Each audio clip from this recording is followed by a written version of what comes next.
This episode is intended exclusively to provide information and education to help individuals better understand cycles. However, this information is not be construed as professional advice as to the buying and selling of securities or other investment instruments. In no event does the host express any opinion with respect to or make recommendations regarding the purchase or sale of any particular investment instrument. There is a very high degree of risk involved in trading securities. Buying and selling decisions are solely within the personal discretion of each individual. From the mind of Lars von Thienen, the most advanced cycle analysis, hot off the press. Yeah, welcome, cycle nerds. This is another episode of Cycles TV. My name is Lars von Thienen, and yeah, today let's have another view into cycle analysis. As said in the beginning, today I want to have a recap on cycles in gold and silver. So let's see what gold and silver tells us. By the way, we discussed gold and silver here back in July, so 6, 7, 8 weeks ago. I mean, gold and silver are even pushing upwards, so it's always important to keep an eye on the mining sector. Before we dive into the analysis, let me please remind you what we discussed back in July here. So this is the session we did here July, so you can review that. But the important point I want to make is here, I expected a correction into the down move here, which I explained in that session, which was end of July, and then a possible up run for the whole period of August into September. And now we have September, right? So nothing better than just updating this analysis. So let's jump into the current chart of the gold mining sector. And also here, let's jump in. This was, what we discussed here exactly at the top of the 15th, you might remember, 15th July, this was the session. I told you to expect the downswing here into end of July. The down came in early August, and the full period of August now was the upswing into September. So, I mean, it couldn't be better. So now we arrived at the short-term upswing projection. I mean, it was mid-September, 6 weeks ago, but as you know, we have the variability on cycles. They never stay static, so we always need to update the length, the amplitude, the phase. We need to have a review of those cycles. So if that topping window from the daily perspective is still there, yes or no. So that's what I want to do today with you. I have now here loaded the latest gold mining price chart. And as you can see in the spectrum down below, there are two interesting peaks, right, which will pop up into everyone's view, I propose. So one with a length of 324 days and the other one with a length of 200 days. And you see then the other shorter term cycles I would not consider yet. I would start with these two because the amplitude offset here is very large. And at least this is a perfect cycle peak you want to see in the spectrum. The right shoulder really falls down very, very fast and sharp. Also the separation to the left. This is not almost perfect, but as we can see, we have good strength and Bartel score on this top here. So that's why I would use these two first. So let's have a look at this cycle here, the longest cycle we can currently see. And that's why I pulled this up today. I mean, you can see it's quite perfect. We had the full period of August now. Here's August, the upswing into September. And now even this longer term daily cycle is exactly at the peaking condition. And you could have a quick review of the swings in the past. And you will see just nicely that this cycle, the past 3 repetitions, have a nice fit with the market conditions. So here we are in the topping condition for this longer term, short term cycle. Let's now do the same for the second peak here, which I will activate. This is a shorter It's a shorter cycle than that from its length. But you see from the phasing is exactly the same. So even though this is a different cycle in regards to the length, you see that the phase is in alignment or in synchronization with the longer term daily cycle. It's also currently topping. So we have two key cycles which come out of the spectrum, which are topping. Also here, the short-term swings seems to be a subset of the larger cycle here. Also topping now, so we have the confirmation, which we have seen in July, expecting a quick drop, and then August moving up. So now we are in September. Those cycles have shifted slightly forward in time, so not mid-September, now early September. This is what the gold mining sector tells us, with a possible downward projection into end of this year. We can build a composite out of both now. So let's bring both into view. And you see even both won't change the overall perspective of this near term down here. So this is, it doesn't matter which cycle of both you pick. We now have an agreed downward projection on the gold mining, on the daily. So this is not the long-term perspective, but the short-term swings seem to have played out well in our past alignment. So now let's bring in the technical perspective, what you always should do so we don't trade time. What we're doing here is time-based analysis. Cycles are a timing instrument. However, you cannot trade time. It gives you just windows of opportunities on the time axis. So we always need to consider the technical condition. That's why one of the favorite indicators using here is the cyclic tuned RSI, relative strength, with some dynamic bands here. And we can see, and if you have an even closer look, we have now just crossed the end of August, the standard situation we want to see for generating such signals when the signal line touches or crosses above the upper band and then reverses. We had this sometimes, and it's even a stronger signal because we can now also spot some divergences here. So you see the tops on the CRSI are downward facing, and if you connect the tops on the price charts, they are upward sloping, downward sloping. So you have a divergence also between the technical condition and the price, which is another stronger signal that we could expect a downward correction in the gold mining sector. That's the first one, gold. Gold, silver often move in the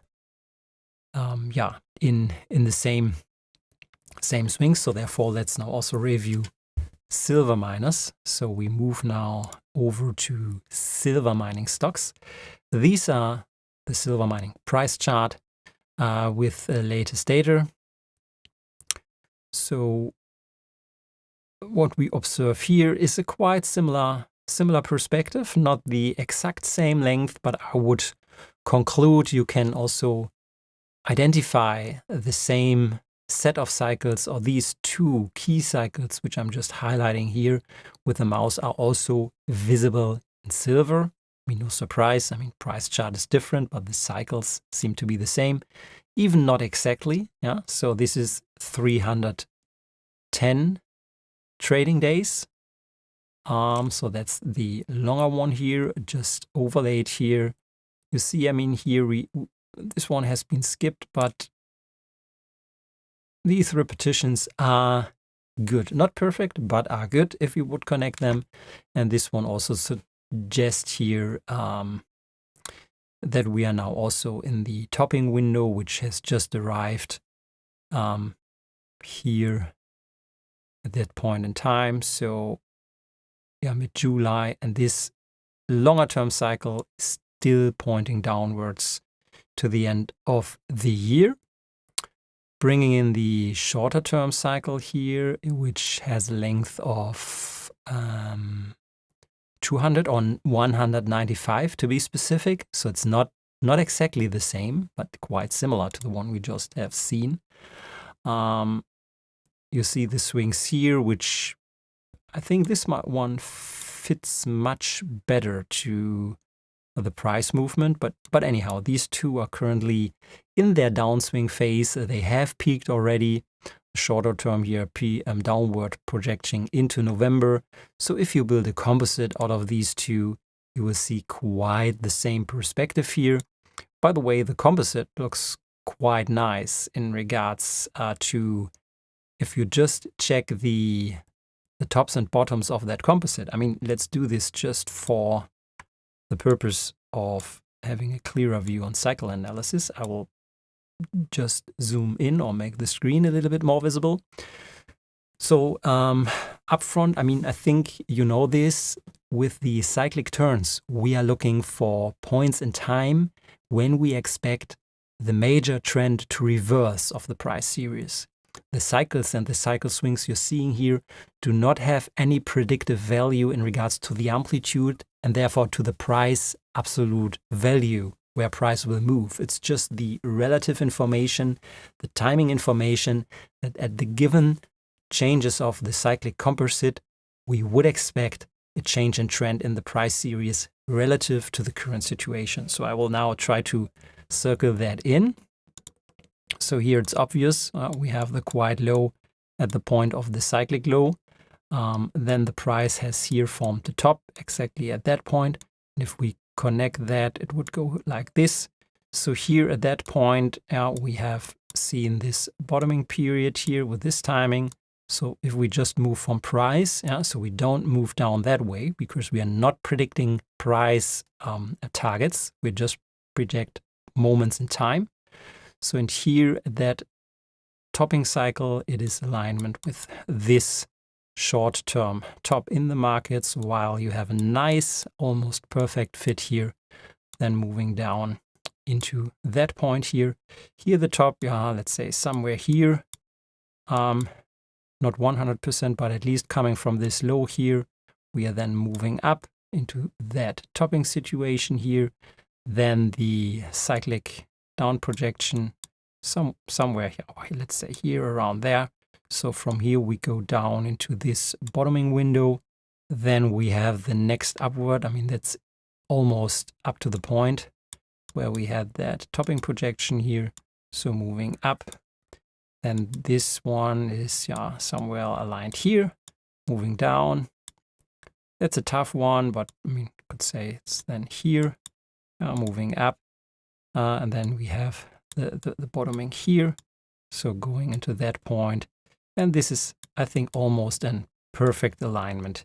Here, that's just why I'm sorry for that swing here, why I want to circle that in. But this is how the usage of that composite works. And you see now, one dominant cycle was not able to explain every move. So there was one cyclic swing missed of the one or the other cycle. But if you combine these two cycles into one composite view, you can almost see by design that just selecting these two dominant cycles, these two cycles explain almost all turns in the silver mining stocks for the past 3 years. So I mean, that's the beauty of cycle analysis. Will it repeat exactly that? Nobody knows, but that's cycle analysis. So there is a chance, there's a high probability that these cycles have an important meaning for the mining sector. So that's what they tell us today. Let's also bring in the technical perspective.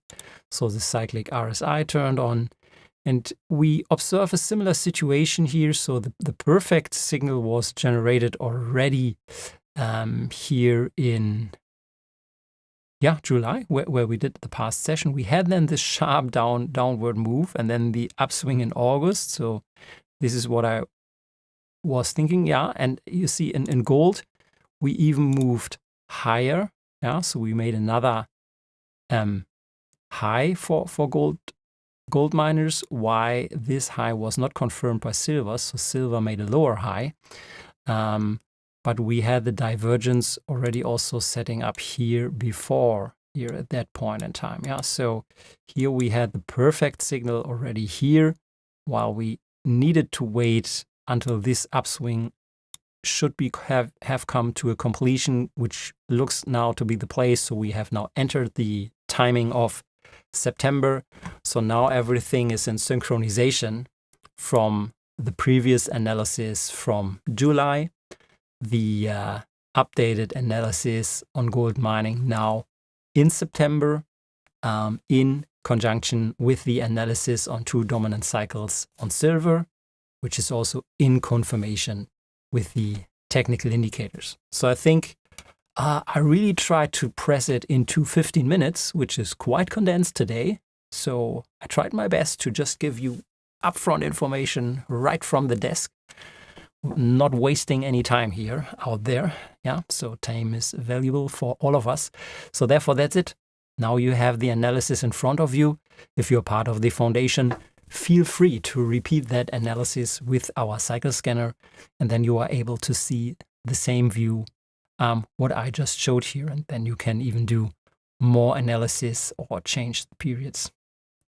So as we are live, as always, I will take some time to comment your questions, as we are just short in time. So I'm just here for 10-15 minutes. I will pause down. If you just want to have the update, here it is. So have a nice day. See you next week, Monday. If you want to discuss some questions, just stay with us, and I will now check the chat and try to answer your questions. So just give me a second to move over to the chat section.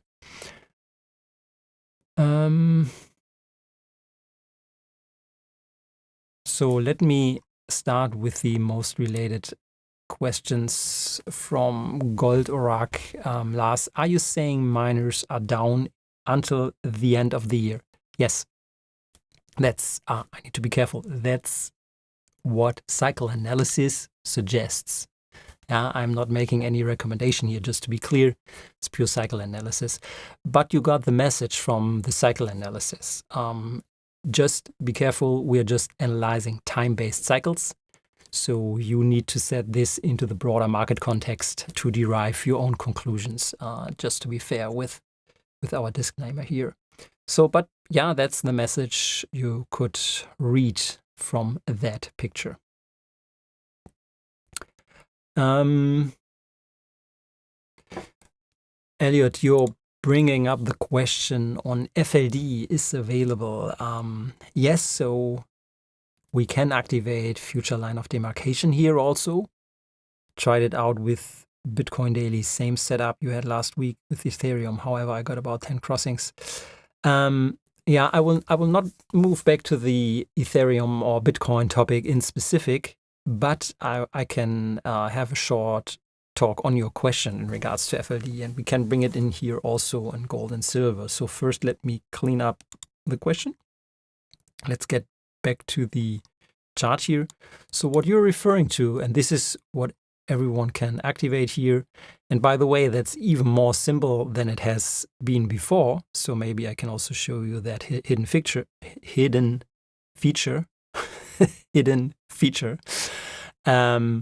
which is at these 3 dots here. So if you activate a right click, you can directly move to FLD.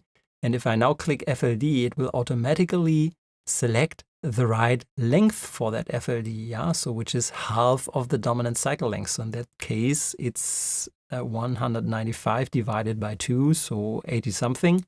But we don't need to do the math. I just click at FLD.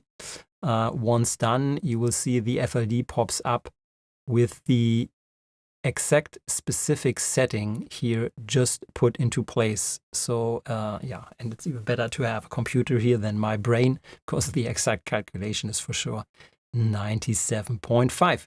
So you don't need to think about which length to put in. This will be done by the mouse automatically once you click the right mouse button.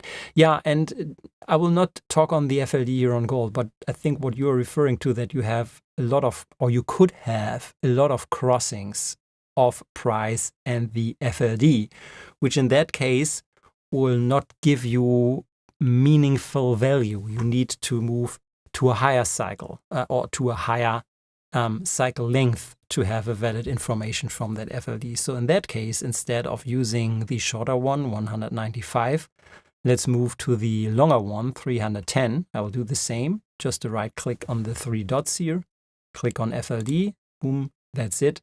Now you see the FLD has shifted automatically to the length of 155, which is exactly half of that length. So it's even easier now for you, just by design. And here you see you don't have that much crossings of the FLD. So this is an FLD which gets quite interesting here, because you see we are in from a dominant cycle projection downswing situation. The FLD is used to confirm that we are in a downswing, and we reach that point of confirmation. Oh, let's just have the look at one view here. Yeah, so we reach that point of confirmation once price crosses below that FLD. So there's still room to go for silver in that case here to move down. And what's interesting, you can also see that, no, sorry, I have, wait a second here, what have I done? Yeah, that's the right FLD here. So we need to see the crossing from price through that green line, which, I mean, if we move sideways here a little bit, which could be here around 30 for silver, then we would have a confirmation, and that's quite late. So the FLD always comes late to the game, yeah, if we talk about cycles, because first you have the top or the bottom from the dominant cycle, and the confirmation via FLD can only be seen once half of that move to the downside or to the upside has already passed by design. That's the purpose of the FLD.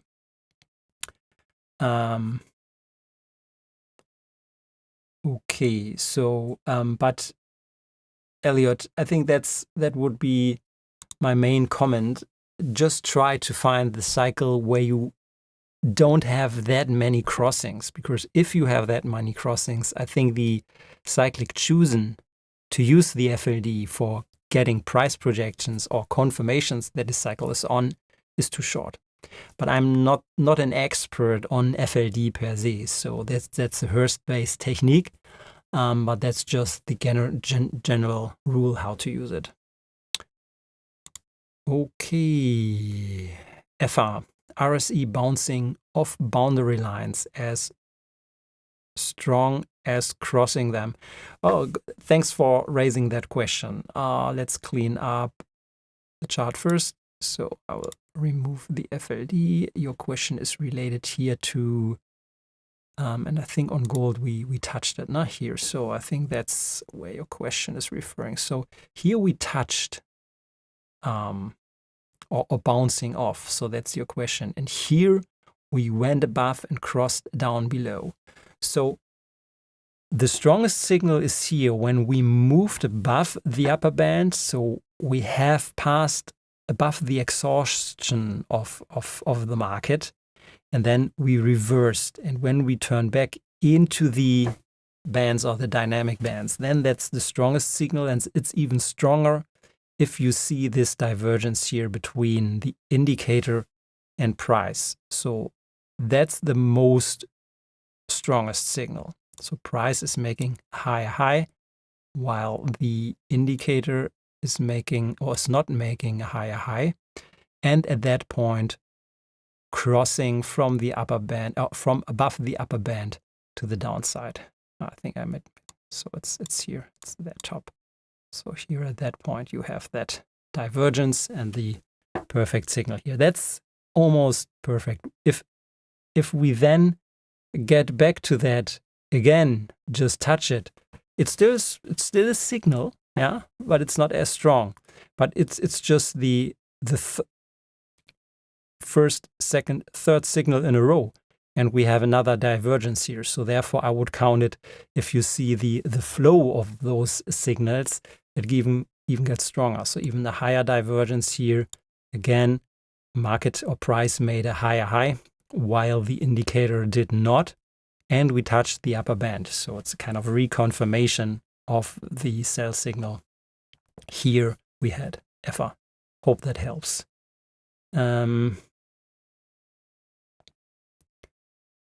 Victoria, that's a good point. However, I think we won't have the time today. So how about S&P 500 to gold ratio or gold minus ratio? What you're suggesting here? So I'm not prepared for this today. So otherwise, I would love to bring it in. At least what you're raising here is a very good point, not just to analyze the raw situation of gold or silver, price or miners, also the relation of the stock market priced in mining or priced in gold here. So that's a very interesting ratio you're raising here. Maybe I need to write it down for next Monday. Maybe next Monday, let's pick it up. I'm just not prepared to do it right away. But if you have access to the cycle analyzer, I would recommend Victoria's suggestion here to try it out maybe on your own until next Monday. And as you mentioned here, the ratio.